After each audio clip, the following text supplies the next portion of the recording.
고린도전서 8장 3절에서 4절입니다. 또 누구든지 하나님을 사랑하면 그 사람은 하나님도 알아주시느니라. 그러므로 우상의 제물을 먹는 일에 대하여는 우리가 우상은 세상에 아무것도 아니며 또한 하나님은 한 분밖에 없는 줄 아노라. 이렇게 말씀을 하셨습니다.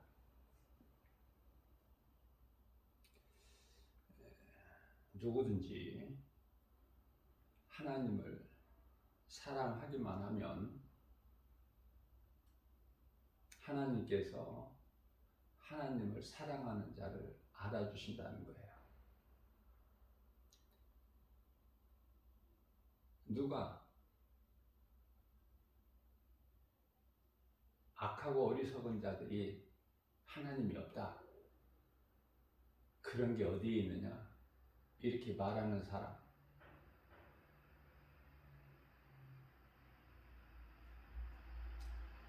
시편의 14편 1절이죠. 그런 사람은 그런 사람들대로 하나님께서 다 아시죠? 전능자시기 때문에. 그러나 시편의 42편 1절이죠. 하나님이여 사슴이 시냇물 찾기에 갈급한 같이 내가 주님을 찾기에 갈급하나이다, 이렇게 고백한 다윗을 비롯하여 오늘 이 마지막 때를 살아가는 모든 믿는 자들, 하나님을 사랑하는 자들을 하나님께서는 아시고 계신다는 거예요. 그렇기 때문에 염려할 것이 없죠. 빌립보서 4장 6절에서 7절, 그러므로 너희는 아무것도 염려하지 말라. 모든 일에 기도와 간구로 너희 구할 것을 감사함으로 하나님께 아뢰라. 그리하면 모든 지각에 뛰어나신 하나님의 평강이 그리스도 예수 안에서 너희에게 너희 생각을 지켜주시리라. 너희에게 이루어 주시리라. 요한복음 14장 14절에서 무엇이든지 누구든지 내게 내 이름으로 구하는 자는 내가 시행하리라.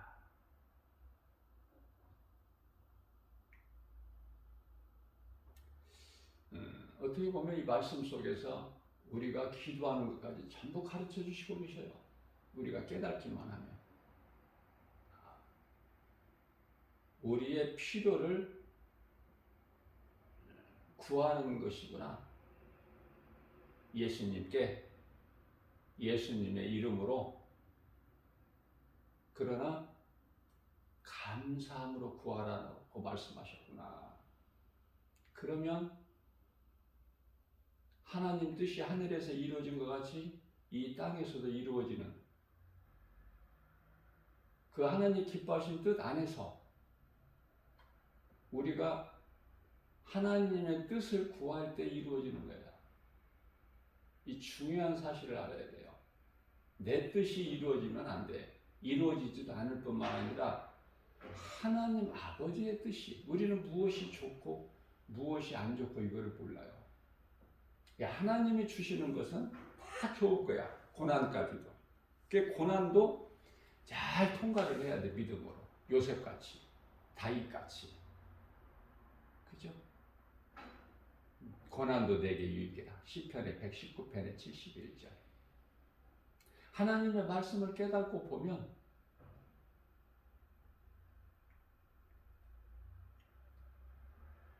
다윗은 고백하기를 10편의 119편의 50절에서 하나님의 말씀은 고난 가운데 있는 나에게 위로라, 힘이 되는 거예요. 위로뿐만이 아니라. 그러면서 다윗은 시편의 119편의 67절의 말씀에서 내가 고난 당하기 전에는 다른 길로 행하였더니 고난으로 말미암아 내가 이제 주님의 말씀을 배우게 되었다는 거예요. 하나님을 가까이 의지하게 된다는 거 아닙니까? 그래서 하나님 말씀보다 귀한 것이 없어요. 하나님 말씀을 믿는 것이 하나님을 사랑하는 것이고 그게 바로 신앙생활이에요. 어렵지가 않아. 그래서 다윗은 시편의 119편의 72절에서 하나님을 알고 보니 그 은혜를 깨닫고 보니 그 크신 사랑을 내가 체험하고 보니 하나님의 말씀은 천천 금은보다 더 귀하다. 누구에게? 다윗에게.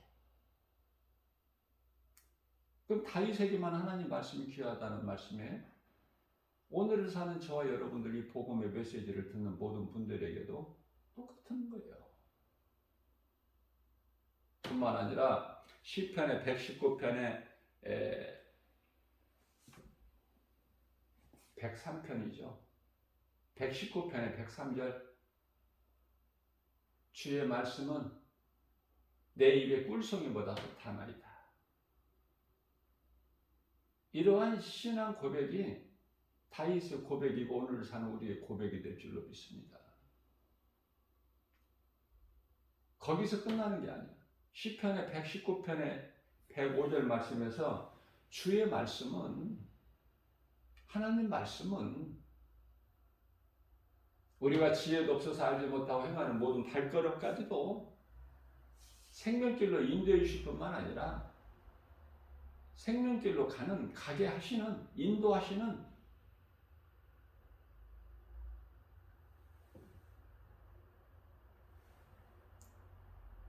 내 발의 등이요. 어두운 세상길을, 인생길을 살면서 내 발의 등이요. 내 가는 길에 빛이 되시나이다. 자, 이러한 다윗을 어떻게 하나님께서 사랑하지 않으시겠어요? 이쁜 말만 골라서 해. 저와 여러분들도 다윗의 영성을 본받아야 돼요. 다윗이라는 사람은 예수님 오시기 전에 약 1000년 전 시대를 살았던 인물로서 우리에게 본이 되죠. 다윗의 혈통으로 오셨다고 그러잖아요, 예수님께서.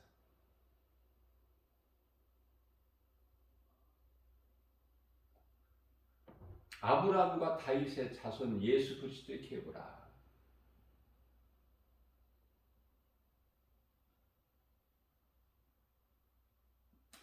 다윗은 순교하지도 않았어요.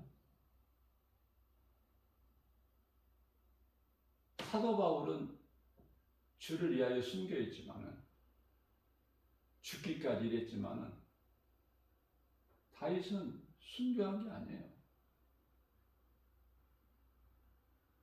예수님이 주시는 참 평안을 누리고 산 인물 아닙니까?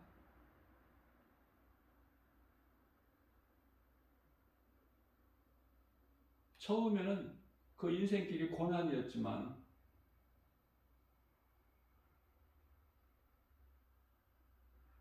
나중에는 인생 중간서부터는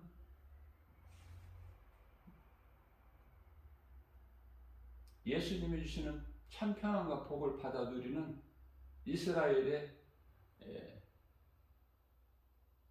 두 번째 왕으로 높여주실 거예요.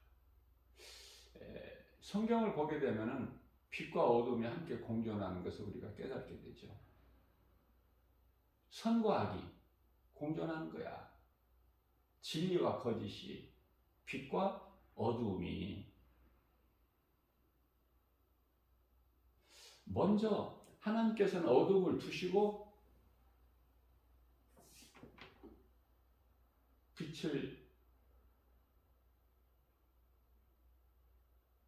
빛으로 역사하셔요. 어둠을 먼저 두시고. 무슨 말씀이냐면 이스라엘 초대왕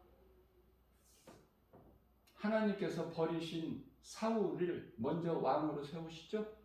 초대왕이 사울 아닙니까?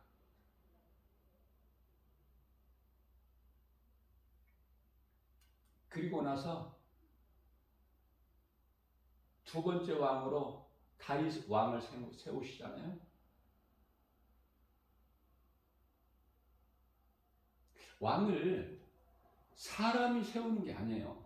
우리가 생각할 때는 사람이 뭐 투표를 해서 내 의견이 반영이 돼서 다수결로 왕이 세워지는 걸로 아는데 그렇지가 않아요. 잠언서 16장 33절 말씀을 보게 되면은 제비 뽑기는 사람이 하나 결정은 하나님이 하신다고 말씀하셔요.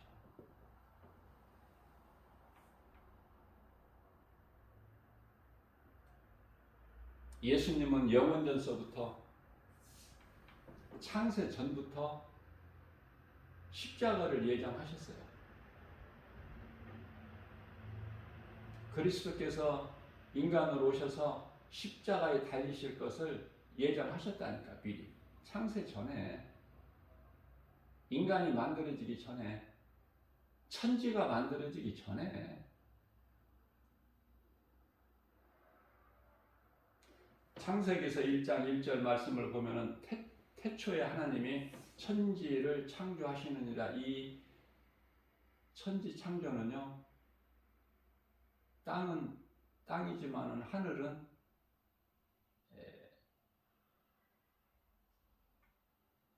셋째 하늘까지가 있는데, 셋째 하늘은 영원전서부터 있는 것이고, 천지 창조하실 때 이 하늘을 창조하셨다는 것은 둘째 하늘과 첫째 하늘을 말씀하시는 거예요. 둘째 하늘과 셋째 하늘.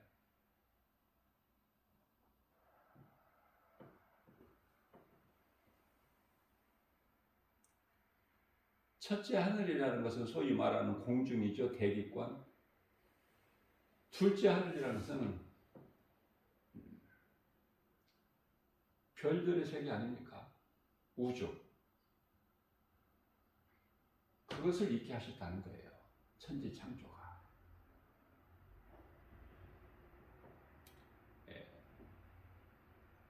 우리나라의 성경 번역에는 천지를 창조하셨느니라 그렇게 말씀이 번역되어 있지만은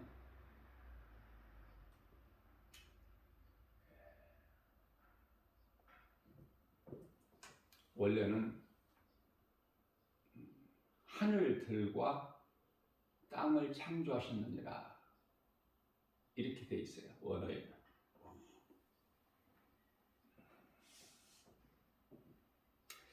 자, 그런데요, 진리를 아는 사람은 아무런 문제가 없는데 갈등하거나 고민할 것이나 아는 것을 믿기 때문에 확신을 가지고 나아가는데, 문제는 신이 아닌 우상을 섬기는 거, 이들이 문제예요. 종교 생활하는 자들. 세상에는 많은 종교가 있죠.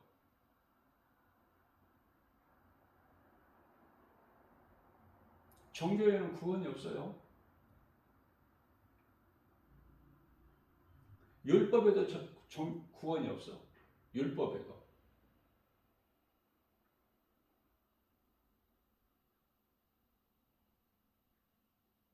선지자에게도 구원이 없고. 자, 그렇다면은 선지자나 율법을 우리에게 주신 것은 왜 주셨을까? 구원도 없는데. 그래서 율법주의자들이, 종교 지도자들이, 유대교 종교 지도자들이 악을 행하지 않습니까? 예수님을 십자가에 못 박아 죽이는.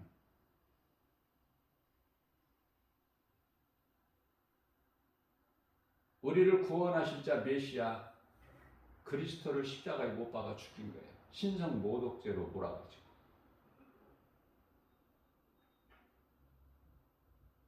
오실 메시아가 오셨는데 그 진리를 모르니까 율법에 매여서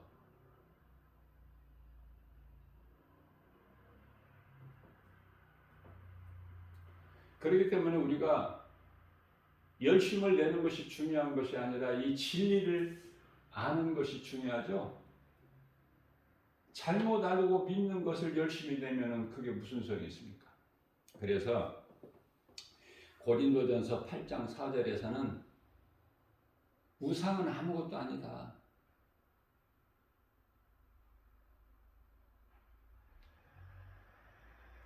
세상에 있는 여러 가지 우상 아무것도 아니라고 말씀하셔요. 그건 신이 아니기 때문에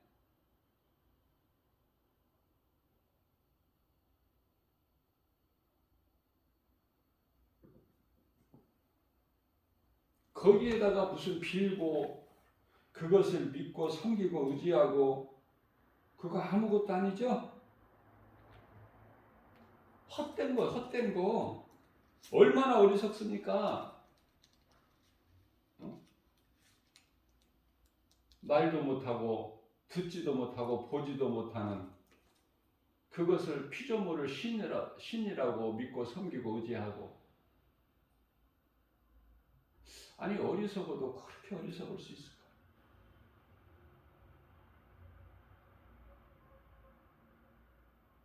제가 하루에 1시간씩 산책을 좋아하는데 이 교회가 이 산자락에 있기 때문에 그런데 산에는 절들이 많이 있잖아요. 그 절 앞에 이렇게 지나오다 보면은 그 불교 신자들이 그 절 앞에서 손을 모아서 합장을 하고 막 몸을 구부려서 막 절을 하는 거야.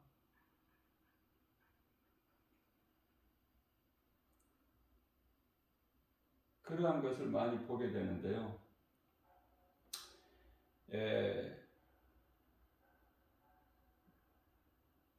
시편 135편 15절 말씀에서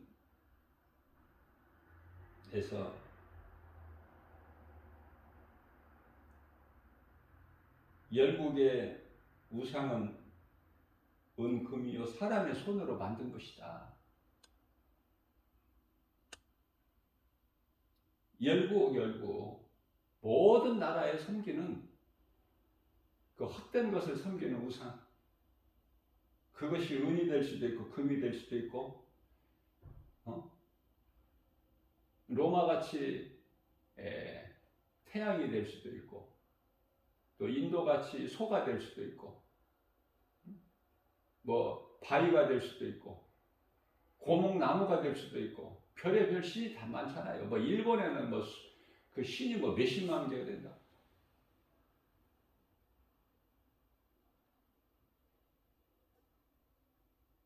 그래 인도에서 소고기도 안 먹어.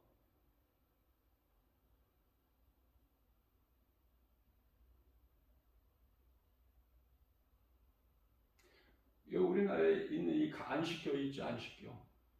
제7일 안식 재림교인가? 이 산육재단이 다 거기 소속이잖아요. 하나님께서 성경을 모르기 때문에 그냥 율법으로만 살아가는 게 율법주의죠. 하나님께서 분명히 노아 시대의 홍수를 통해서 세상을 심판하시고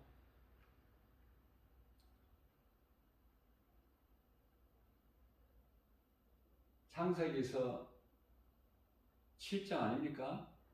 홍수가 이제 8장에 가서 창세기 8장에 가서 홍수가 그치고 이제 9장에 가서 당류에서 나온 노아와 그 가족이 하나님을 제사하죠. 오늘날로 말하면 예배. 하나님께서 노아가 하나님께 드리는 제사를 기쁘게 받으시고 노아에게 언약을 하시는 거죠.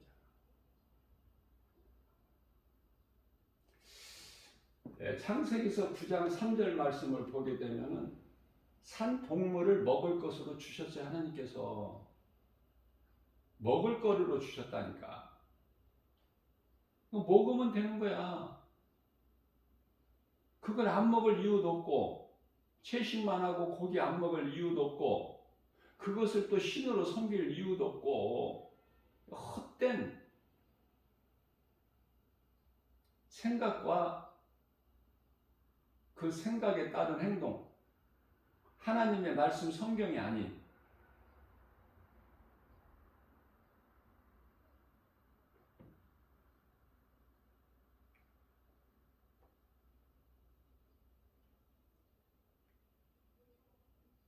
하나님 말씀을 우리는 따르면 되는 거예요.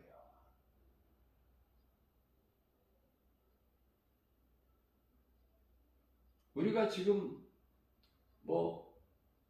창세기 시대를 사는 게 아니잖아. 창세기 2장, 3장 시대를 그 시대를 사는 것입니까? 지금 열매만 먹고 또 저주받은 아담의 죄로 저주받은 땅에서 내는 가시 왕건키 그 땅에서 소산을 얻어서 그 식물을 통해서 먹고 삽니까? 아니잖아요. 하나님의 은혜를 모르니까 누리지를 못해. 하나님이 주신 풍성함을.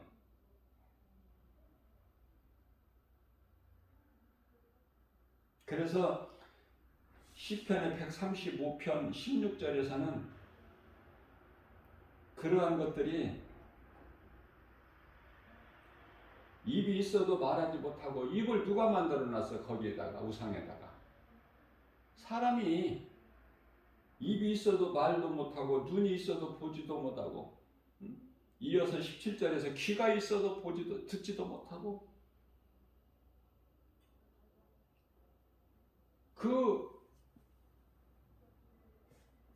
그것들에게는 호흡이 없잖아요. 호흡이 없다는 것을 하나님께서 다윗을 통해서 말씀하고 계시잖아. 아니, 호흡이 없는 것은 생명이 없잖아. 죽은 것인데 무슨 그게. 아니, 우리가 믿는 창조주 하나님은 한 분이죠. 신은 한 분이야. 하나님. 다른 신은 없어. 출애굽기에서 20장 3절에서도 다른 신이 무슨 다른 신이 있어. 하나님 한 분만 신이지. 유일신.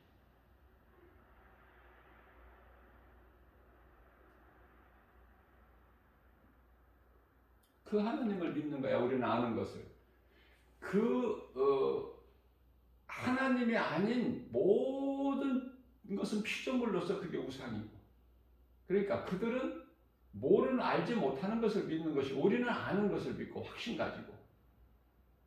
자, 그렇다면 우리가 믿는 하나님은 어떤 분이신가? 살아계셔요.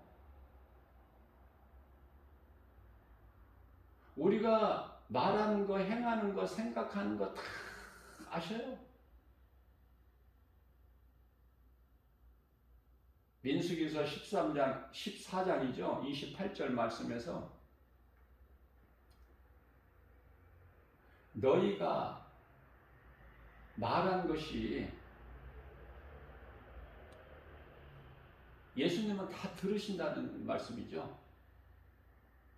너희가 말하는 것을 내가 다 듣나니 내 귀에 들리는, 하나님 귀에 들린 대로 내가 행하리라. 하나님께서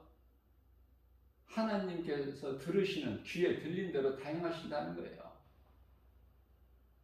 무슨 말씀이냐면, 광야에서 하나님을 원망하고 불평한 그들을 다 하나님께서 어떻게 하셨어요? 다 죽이셨죠? 숫자에 상관이 없어. 다 죽이셨어. 그래서 여호수아와 갈렙만 빼고는 다 죽었어. 젊은이들이 하나같이. 그리고 그 죽은 자들의 2세가 이제 가나안 땅에 들어가는 거예요. 여호수아가 지도자가 돼가지고. 이스라엘은 하는 것이 없어. 하나님만 의지하고 나가면 돼. 믿음으로. 그래서 첫 관문이 여리고성 아닙니까? 그 견고한 여리고성. 아낙 자손들이 사는 그 가나안 땅 족속들 다 뭐 이스라엘이 무슨 무기가 있고 전쟁 경험이 많아서 싸움을 잘해서 그들을 물리치고 그 땅을 차지했느냐 그 말이에요. 여리고성서부터 하나님께서 다 싸워주신 거야. 그렇기 때문에 출애굽기서 14장 14절 말씀을 보게 되면은 너희는 내가 너희를 위하여 싸우리니 너희는 잠잠히 그냥 구경만 해라. 바라보기만 해라. 하나님께서 일하시는 것을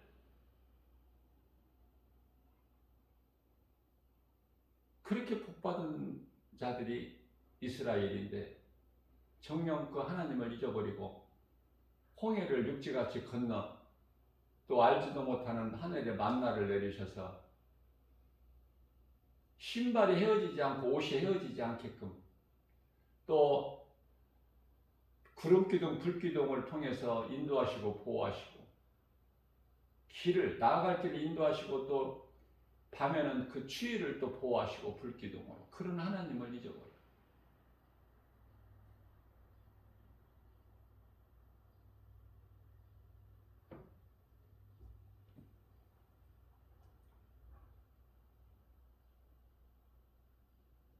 하나님 마음을 우리가 한번 헤아려 볼 때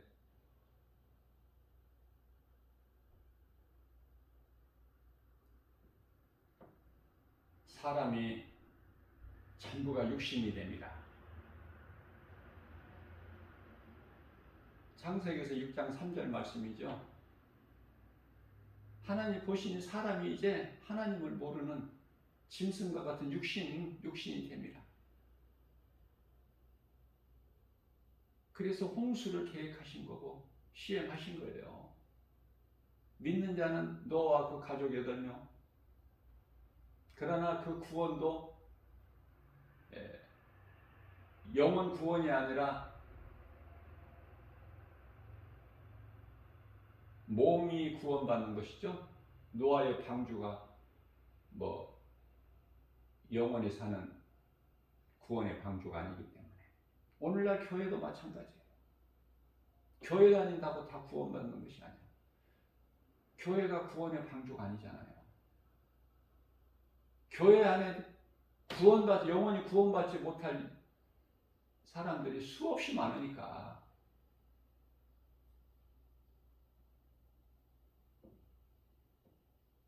그래서 그 헛된 그 우상을 섬기는 종교 생활하는 일이 없어야 되겠다. 눈에 안 보이는 하나님 믿기가 참 어렵죠. 안 믿는 것이 세상에서는 너무나도 당연하고 정상적이고 일반적이고 그죠? 원래 하나님께서 사람을 창조하셨을 때는 하나님을 떠날 수 없는 존재로 인간을 만드셨지만 아담의 범죄 이후에는 예수 믿는 것이 이상해. 그래서 안 믿는 것이 정상적이고 일반적이고 대중적이고 너나만 할 것 없이 예수 안 믿는 것이 너무나도 당연하고 그러면 누가 믿어? 특별한 사람이 믿어. 특별한 사람이 어리석게 보이고 부족해 보이고 못나게 보이고 비천하고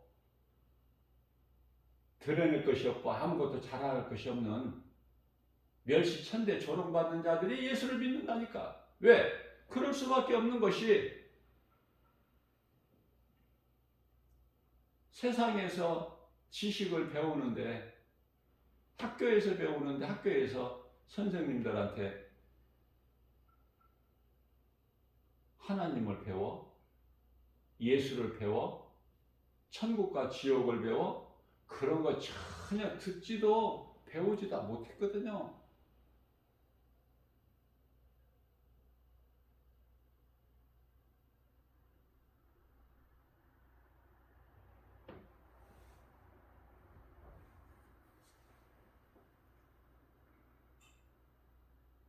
며칠 전에는 제가 복음 전하는데, 내가 늘 전하는 복음이 현장에 가서 전하는데 먼저 와서 뭘 이렇게 뭐 전하는 사람이 있어요.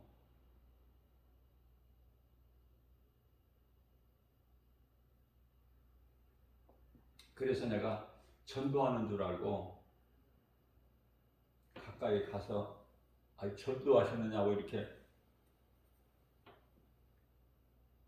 가까이 가보니까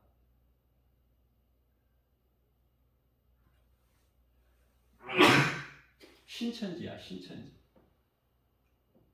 신천지.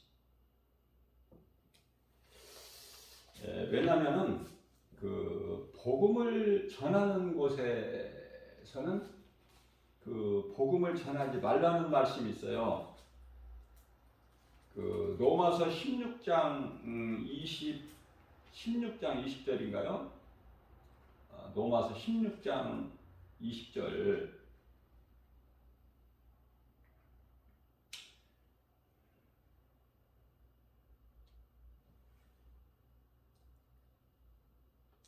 로마서 그 복음 전하는 곳에 16장이 아니라 15장의 20절에 보면은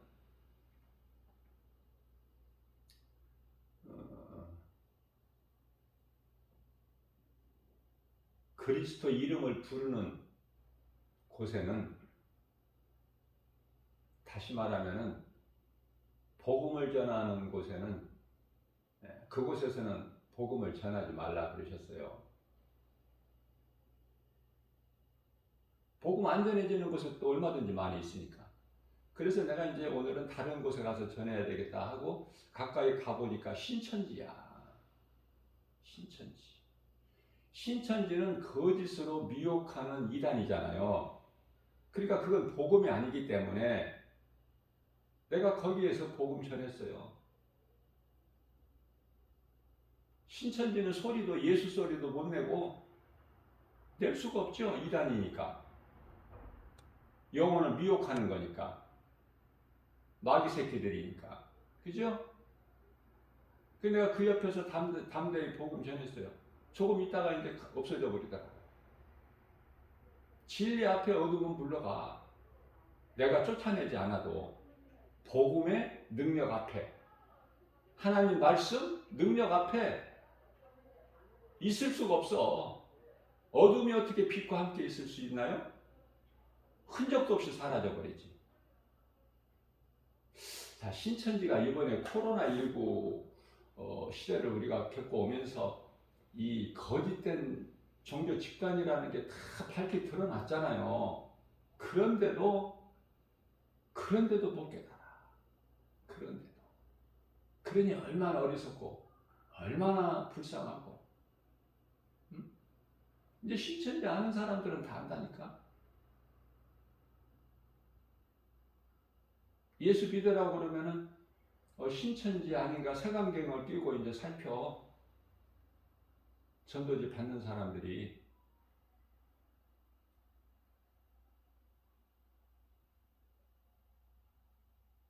못 깨닫는 거야. 죽을 때까지. 이미 거기에서 그냥 젖어버렸기 때문에 빠져나오지도 못하고.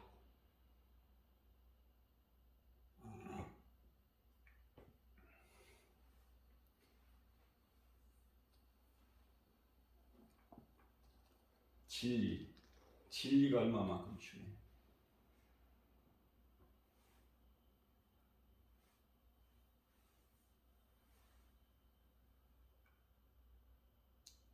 고린도전서 9장 16절 말씀을 보게 되면은 사도 바울이 내가 복음을 전할지라도 자랑할 것이 없다. 내가 하는 것이 아니기 때문에 나는 부득불 할 일이기 때문에 하는 것이지, 이건 내가 하는 것이 아니라 내 속에 계신 성령께서 하게 하신 것이다.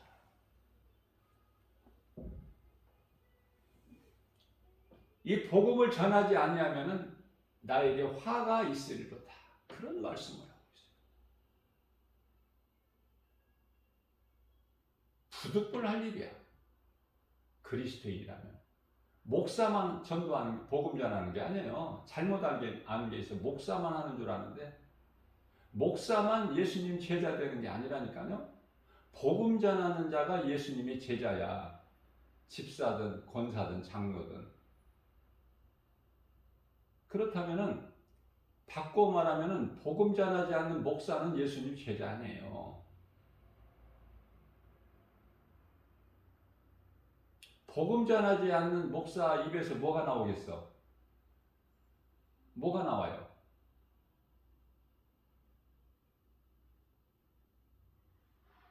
진리를 전한다고 해도 부끄럽죠?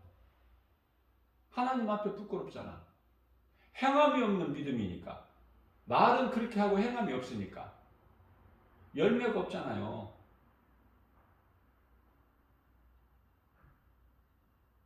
내가 만난 예수님을 이웃에게 전하는 것이 그게 복음이야. 그게 전도.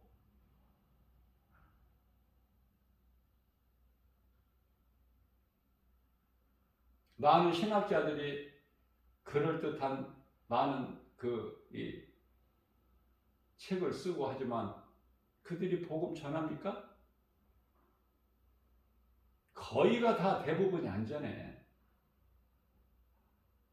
오늘날 목사님들이 대부분이 안 전한다니까 복음? 교회가 커지면은 더 안 전해.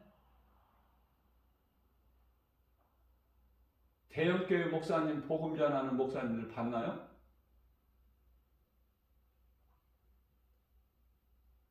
오히려 지극히 작은 개척교회 목사님들이 복음 전하지. 그것도 소수지만은.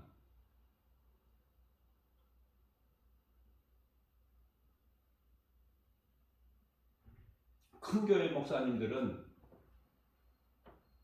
제가 비판하는 것이 아니라 다른 일에 바빠. 그 다른 일이라는 건 뭐예요? 장례식장 쫓아다녀야지, 결혼식장 쫓아다녀야지. 그것도 못 쫓아다녀. 그래서 다 부목사들 보내고 또 설교 준비해야지. 하여튼 이것저것 이런 일 저런 일 하는 일들이 많다니까요. 근데 성경에는 그런 말씀이 없더라고요. 그렇게 하라. 그런 일에 힘쓰라. 이런 말씀이 없어. 그러면 디모데전서 4장 13절 말씀을 보니까 너희는 이 진리의 복음을 가르치고 권면하고 전하는 일에 힘쓰라. 이 말씀이 있어요.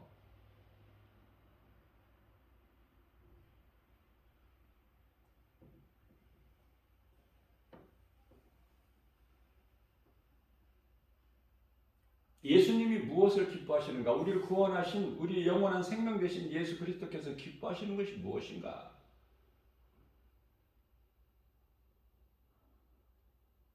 하나님의 일인가 아니면 세상 일인가? 너무나도 분명하고 명백하고 뭐 고민해보고 기도해봐야 아는 것이 아니야.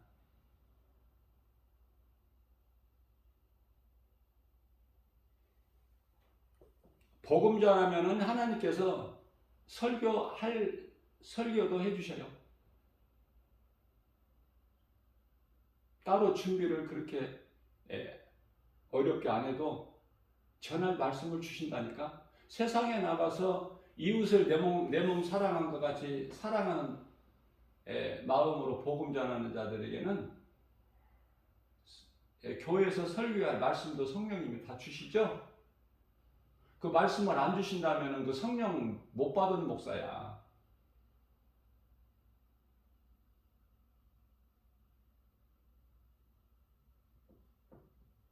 설교는 사람의 힘으로 하는 것이 아니라 하나님이 주시는 능력으로 하는 거잖아요. 성령님이 말씀을 전하는 자의 입을 주장하시는 거잖아. 사람의 힘으로 어떻게 해?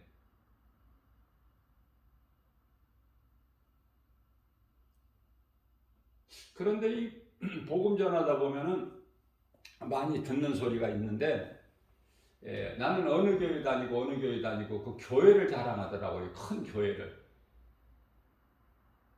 그 잘못 배운 거야.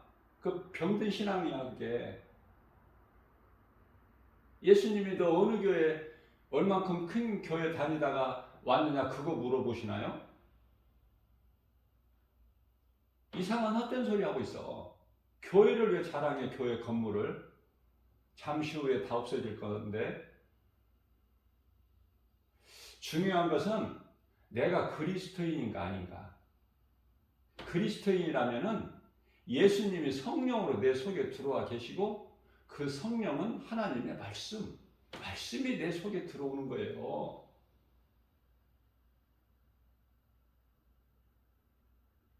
이것을 교회에서 가르치지 않고 열심을 내고 교회 나오고 헌금 내고 뭐 이렇게 교회 빠지지 않고 뭐 새벽기도 나오고 이렇게 하면은 복 받는 것으로 가르치니까 그 복이 무슨 복인지 나는 물어보고 싶어.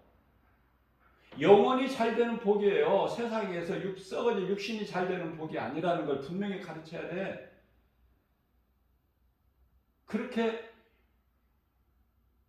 가르치는 교회가 얼마나 될까? 난 별로 없다고 봐요. 정말 신실하신 목사님, 그 소수의 목사님들만 그러한 설교를 해.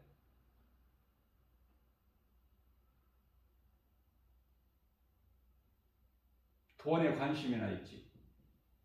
예?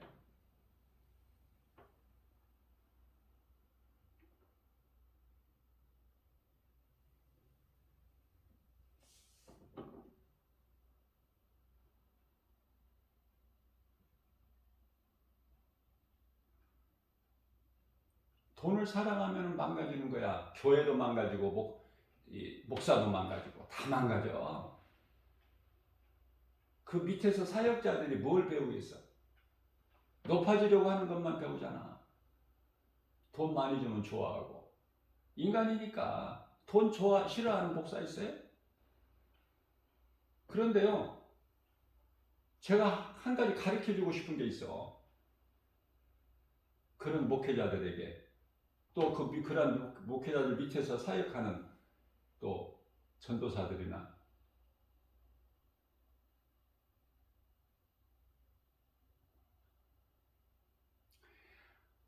하나님께서 주신다니까요. 사람으로부터 그것을 얻으려고 하지 말고 예수님께서 주신 사명을 감당하면 하나님께서 주셔. 사람을 통해서, 환경을 통해서. 그 하나님을 믿는 믿음이 없는 거야. 쉽게 이야기하면.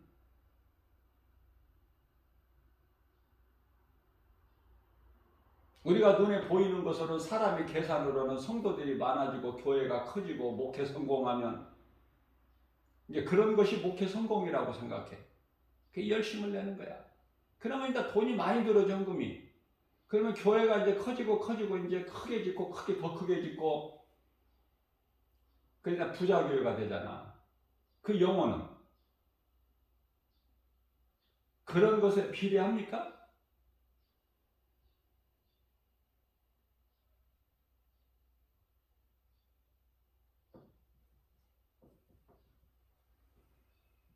우리는 사도 바울의 신앙을 영상을 본받으면 돼요. 고린도전서 9장 24절에서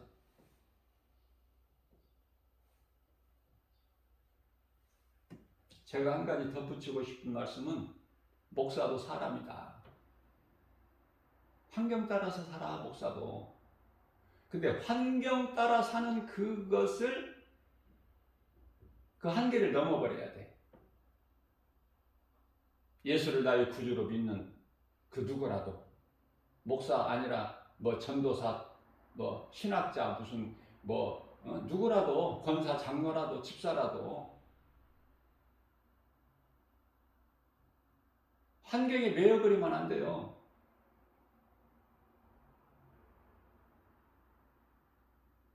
그러면 다 환경이 넘어져 버려. 환경이 매이면. 베드로가 예수님만 바라보고 바다 무리를 그 무서운 밤의 새벽에 밤 사경에 예? 밤 사경이라면 유대인 시간으로 밤 사경이라면은 우리 시간으로는 새벽 3시부터 6시까지인데 배가 지금 침몰에 이게 다 죽게 살 상황이죠. 풍랑에 그죠? 깜깜하고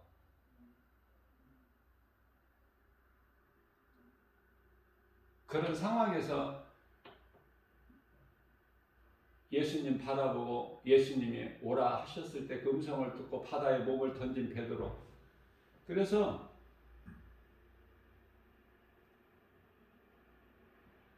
예수님 말고 인간으로서 바다 물 위를 걸어본 자는 베드로밖에 없어요.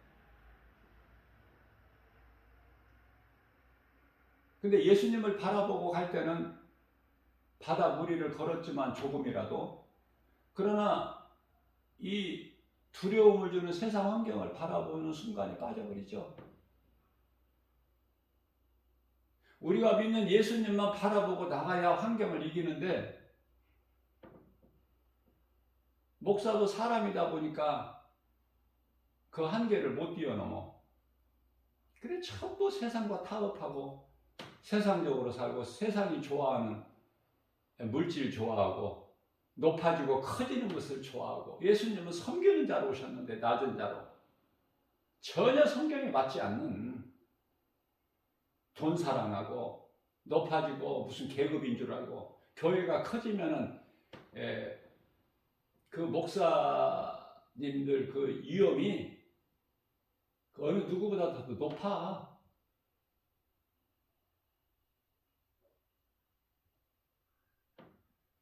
과연 예수님께서 기뻐하실까? 그런 목회자, 그런 교회 기뻐하실까? 교인들이 많이 모이고 교회 건물이 크다고 예수님께서 알아주실까? 비천하고 자랑하고 드러낼 것이 없는 세리나 또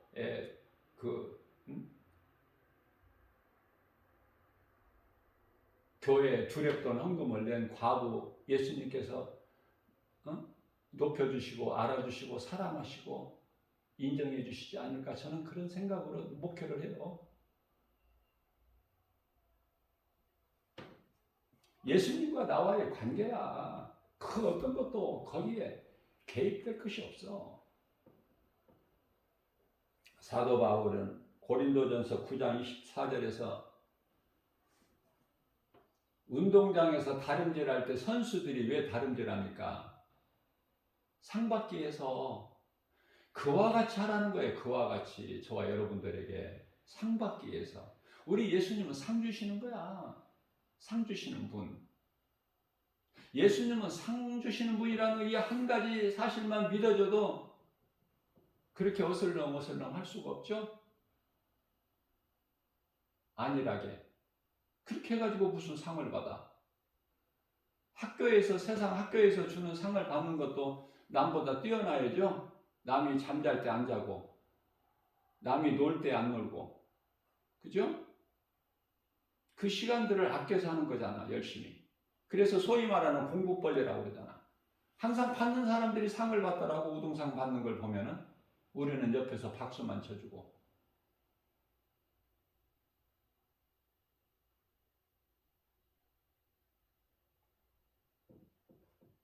나는 세상에서는 그런 상을 못 받아보고 박수만 쳐왔기 때문에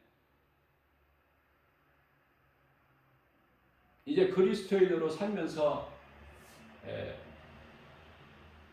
이제 예수님이 주시는 그 상을 받기 위해서 할 수 있는 대로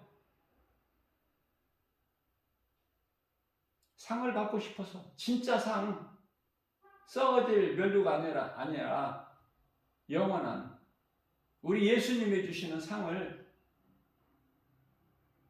지극히 작은 상이라도 좀 받고 싶어서, 또 나뿐만이 아니라 이 복음의 메시지를 듣는 모든 분들도 그러한 상 받는 자가 되기를 원해서. 그건 사도 바울의 신앙이에요. 나뿐만이 아니라 베드로후서 4장 8절이죠. 나와 같이 예수님을 사랑하고 예수님 말씀에 순종하고 행함 있는 믿음으로 사는 자들, 열매를 맺는 자들, 그 열매를 예수님이 기뻐하시잖아요. 마태복음 7장 20절에서. 그 열매는 세상 열매가 아니잖아. 세상 열매는 전부가 죄의 열매야. 갈라디아서 5장 19절에서 20절까지. 그리스도인들이 맺는 열매는, 예수님이 기뻐하시는 열매는 성령의 열매 9가지. 그 중에 제일은 사랑. 첫 번째가 갈라디아서 5장 22절에서 23절 아닙니까?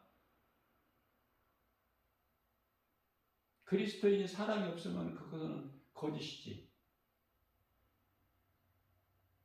그래서 고린도전서 13장 13절에서도, 고린도전서 13장이면은 사랑장이라고 불려지죠. 그 첫 구절 1절에서는 뭐라고 13절에서는 뭐라고 말씀하십니까? 믿음, 소망, 사랑이 세 가지가 항상 함께 있을진데 그 중에 제일은 사랑이라. 1절에서는 뭐라고 하셔요? 천사와 같은 방언을 말할지라도 그 속에 사랑이 없으면 그것은 소리나는 괭가리와 같다. 이런 말씀을 대할 때 깨달아지지 않아요? 무덤덤해?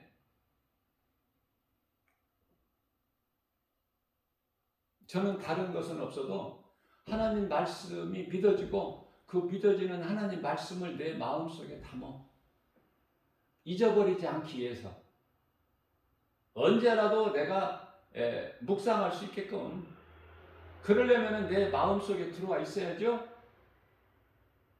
내게 없는 것을 어떻게 드러내? 내 속에 있는 것을 드러내야지.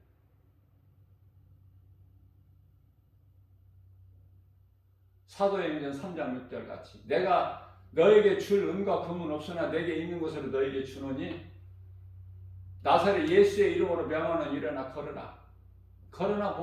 일어나 못 일어나? 일어나죠. 그 베드로 사도 요한 힘으로 일으켜? 예수 이름 권세로, 복음의 능력으로, 걷기만 하는 것이 아니라 뛰기도 해.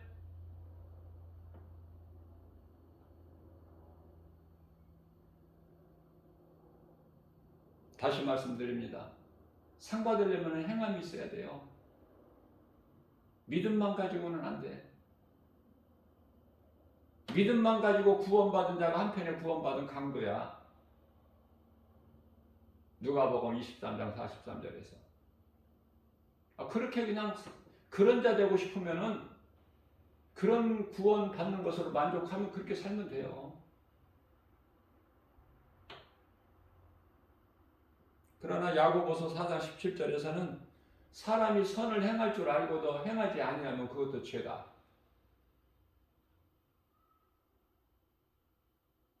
여기서는 상급에 관한 죄예요. 구원을 못 받고 구원을 못 받는 죄가 아니라. 이런 것도 잘 분별해야 돼.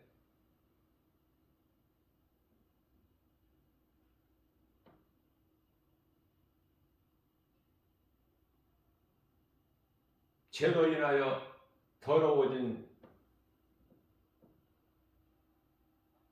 죄인이, 우리 모두가 죄인 아닙니까? 그러나 예수 그리스도를 통해서 우리가 깨끗함을 입었으니까 그 은혜와 사랑에 감사해서 우리가 할 수 있는 건 주님 말씀에 순종하는 거. 그 순종함에 있어서 행함은 하나님 사랑과 이웃 사랑. 마가복음 12장 30절에서 31절, 이것이 첫째 되는 계명이고 둘째 되는 계명이니 그것이 바로 예배와 전도 아니냐 그 말이에요. 우리가 할 수 있는 게 예배와 전도밖에 더 뭐가 있어요? 또 전부가 나머지는 세상 것인데.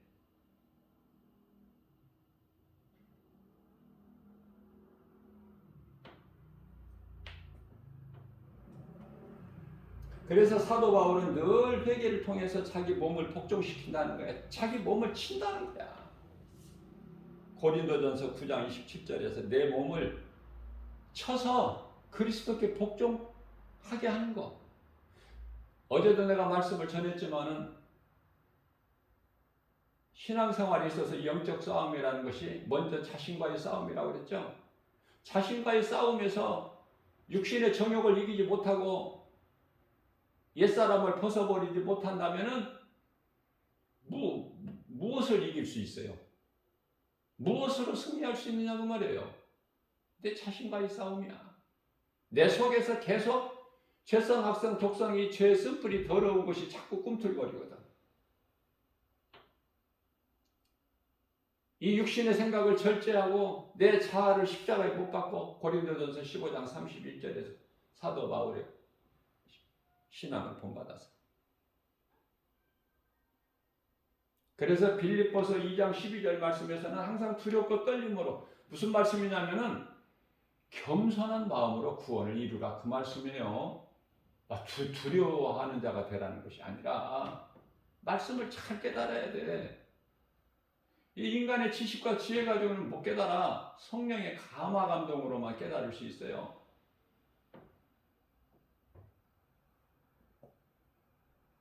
그래서 집안에서 흔히 볼 수 있는 것이 교회 다니는 사람들인데, 안 믿는 그 가정에서 제사 지내는데 거기 참석하죠.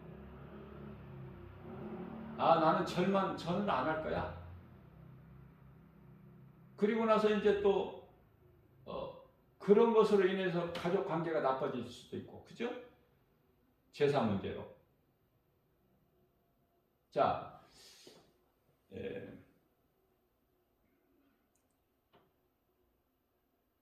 제사상 앞에서 그 불신자들이, 가족들 가운데 불신자들이 그 절하는데, 그 절을 안 한다고 해도 그 음식은 먹죠?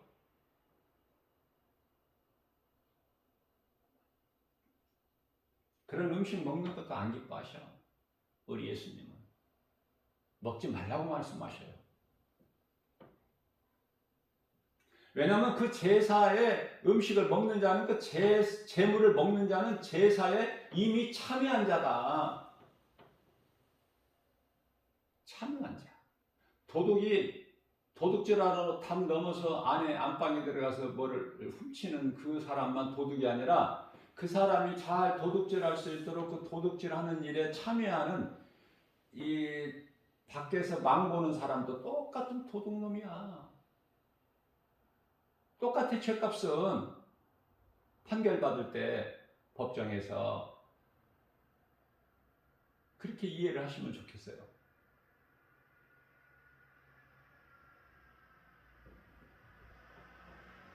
고린도전서 10장 4절입니다.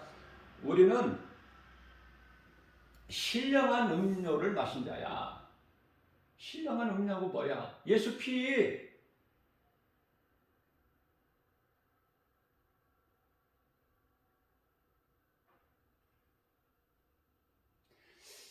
믿음으로 예수님께 나오는 자는 생명의 떡, 생수, 요한복음 6장 35절, 요한복음 6장 48절,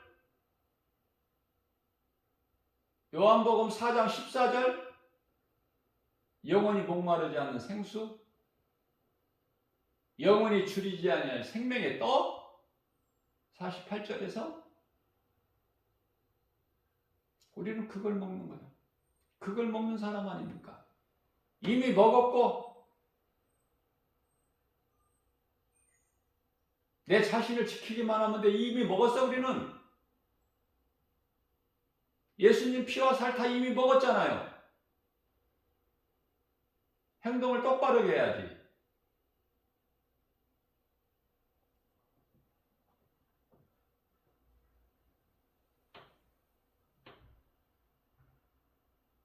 빛과 어둠이 함께 할 수가 없어요. 성전과 우상이 함께 할 수가 없는 거야. 똑같은 거예요. 예수님께서 근데 비유로 말씀해 주시는 거예요. 비유로.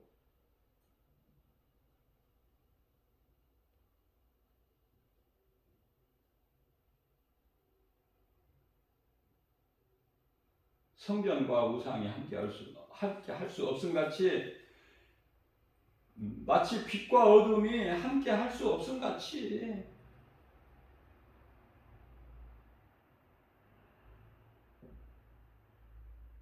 가족 관계가 뭐 중요해? 예수보다 가족 관계가 더 중요해? 그래서 그러한 자들을 위해서 고린도후서 6장 14절에서 너희는 믿지 않는 자와 멍에를 함께 매지 말라 이런 말씀을 하셔요.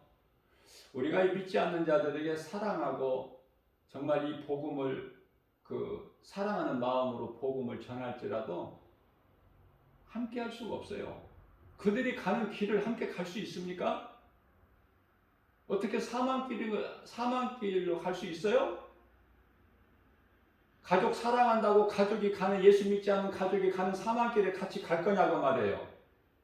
신령한 음료를 마신 자들이. 복음은 사랑으로 복음을 전할지라도 복음이 사랑이니까. 복음은 그리스도께서 우리를 위하여 십자가에 죽기까지 사랑하신 로마서 5장 8절 말씀에 죽기까지 사랑하실 그 확정을 보여준 사랑 아닙니까? 그게 복음 자체가 사랑인 거예요. 그게 고린도전서 13장 1절에서도 고린도전서 13장 13절에서도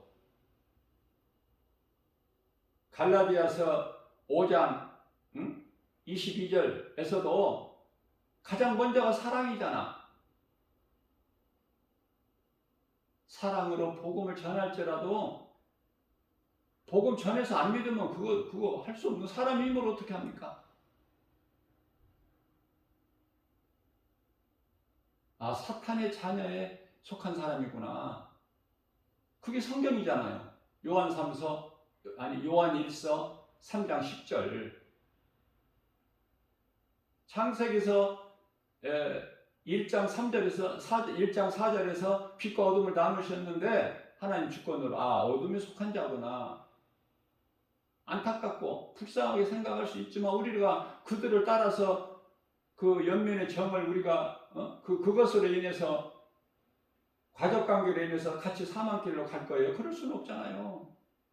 왜 이런 말씀이 성경에 기록되어 있어요? 너희는 믿지 않는 자와 멍에를 함께 매지 마라. 불법이 어찌 예수 그리스도를 나의 구주로 믿는 그 의를 어떻게 불법과 함께 할 수 있느냐?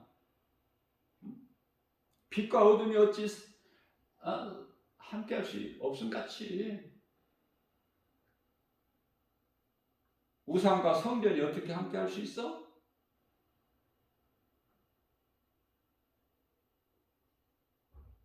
그러시면서 고린도서 6장 16절에서는 나는 너희의 하나님이 되고, 이 말씀 잘 새겨들어야 돼요.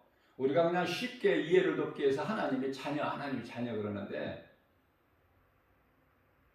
하나님이 자녀가 아니에요. 하나님의 나라의 백성이라고 내가 수없이 가르쳐 드렸죠.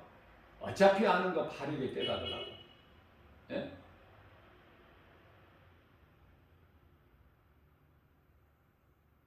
그래서 16절 말씀에서 나는 나를 믿는 너희 하나님이 되고 너희는 내 백성이 되리라. 우리가 하나님을 아버지라 부를 수 있는 자녀된 권세를 주신 거예요. 요한복음 1장 12절에서는 자녀가 아니라 자녀된 권세, 목배임을 당한 예수님 믿음을 지키기 위해 목배임을 당한 순교자들은 예수님의 신부가 아니라 천년왕국 시대나 다시 말하면 새하늘 새 땅에서 영원토록 왕노로 탈 그런 권세가 있죠. 성경적으로 목배임을 당한 자들. 그러면은 목배임을 당한 순교하지 않고 예수님을 사랑하고 구원받은 성도들은 다 그 나라의 새 예루살렘 성 안에 들어가서 그곳에 아름다운 천사들과 함께 주님과 함께 영생 복락을 누릴 자들 아니니까. 요한계시록 22장에 나오는 그 가운데 생명수강이 흐르고 강가에 생명나무 열매가 달마다 다른 것으로 열리고, 우리가 그 많이 들어온 말씀이 뭐 천국은 황금길이다 그러고, 그 거짓말이 아니에요. 그 아름다움은 말로 표현할 수가 없어. 그곳이 예비되어 있잖아, 우리는. 그런데 어떻게 거짓과 어두움과 뭐 어떻게 우상과 우리가 타협하거나 적당히 할 수 있나요? 과감하게 떨쳐버려야 돼.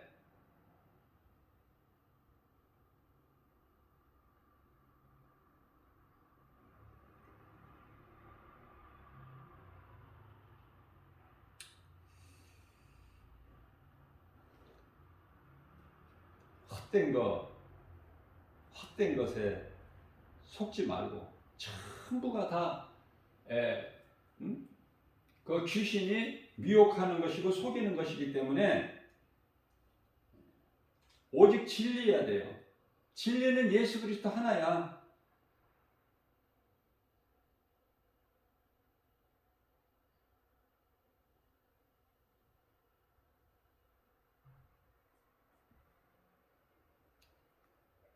우리는 새로 거듭나는 것이 중요하죠.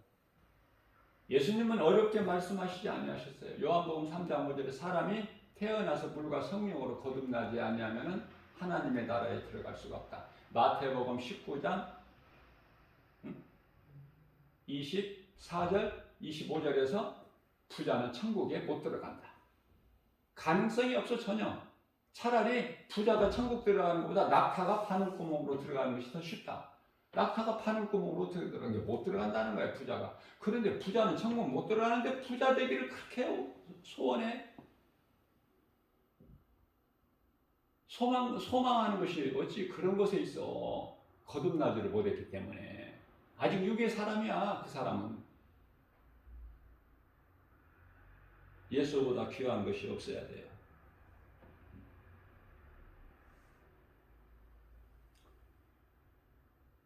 누가 뭐라고 해도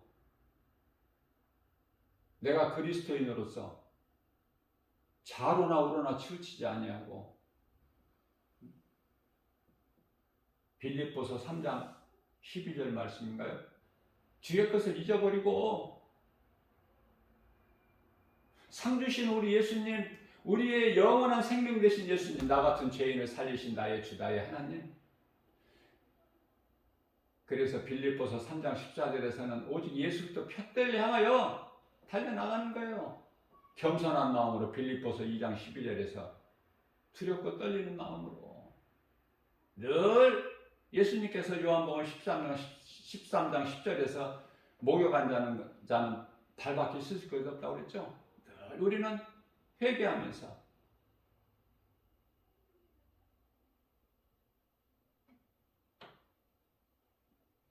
오늘도 이러한 믿음 가지고, 세상은 얼마나 우리를 미혹하고 두려움을 주고 포기하게 만들고 넘어지게 만들고 낙심하게 만들고, 그죠? 세상 환경 바라보면 예수님 말씀 따라 살 수가 없어. 행할 수가 없어요. 열매를 맺을 수가 없어. 온통 모든 것이 다 세상 것이기 때문에. 하나님은 눈에 안 보이고. 그래서 디모데전서 4장 1절에서 이 마지막 때 후일에는 귀신의 거짓말에 미혹돼 가지고 예수님 믿는 믿음에서 떠날 자들이 많다고 그러시잖아요. 반면에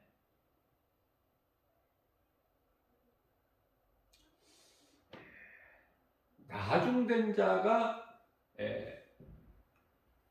먼저 될 자가 많다라고 말씀하시고, 여기서 많다라는 것은요, 그 숫자가 많다는 뜻이 아니야. 한 영혼을 우리 예수님은 크게 보신다니까. 누가복음 15장 7절에서 한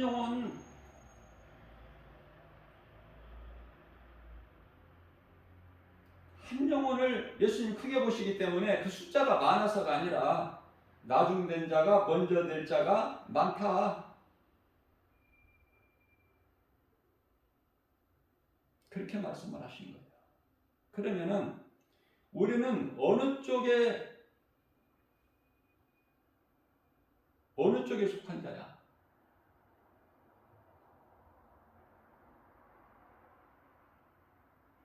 믿음은 연약할지라도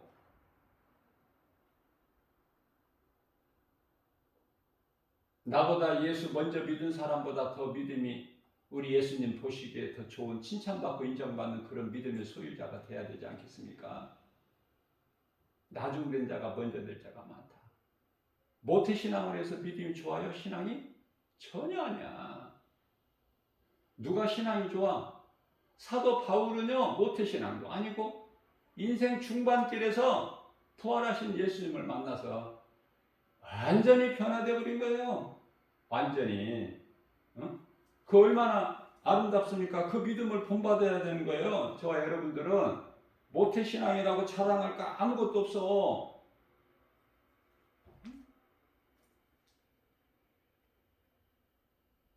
예수님을 만나야 된다니까요.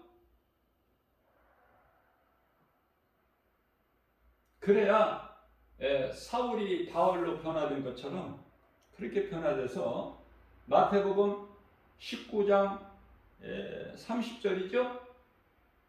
나중된 자가 먼저 될 자가 많이 있으리라. 믿음이 자라서 내가 예수를 비록 늦게 믿었지만 먼저 믿는 자들보다 더 예수님께 가까이 나아가 말씀 순종하여 열매를 맺고 예수님을 영화롭게 기쁘시게 할 수 있는, 예수님을 기쁘시게만 하면 그 인생은 되는 거 아닙니까? 그러한 복을 받아 누리는 저와 여러분들 되시기를 주님의 이름으로 축복합니다.